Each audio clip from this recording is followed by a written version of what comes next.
Amalan pelet ampuh 7 hari saja, dia akan merasa rindu berat kepadamu. Bukan hanya rindu, dia akan semakin cinta dan tunduk kepadamu. Lakukan langkah ini, setiap selesai sholat maghrib, bacalah Al-Kautsar sebanyak 33 kali. Surat An-Nas 3 kali, Al-Falaq 3 kali.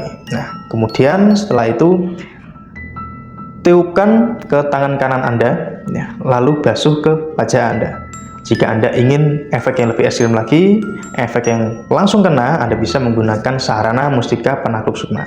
Mudah saja, Anda bisa siapkan foto di HP maupun Anda bisa cetak seperti ini. Ini contoh yang sudah saya raja. Kemudian tiupkan ke mustikanya, kemudian taruh di sini di atas fotonya. Kemudian Anda meditasi sejenak, bayangkan orang yang Anda tuju.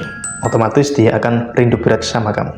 Nah, untuk Anda yang ingin mendapatkan bimbingan penggunaan mustika penakluk sukma dan ingin mendapatkan mustika tersebut, Anda bisa hubungi kontak saya Kang Rizal di WA yang ada di bio profil.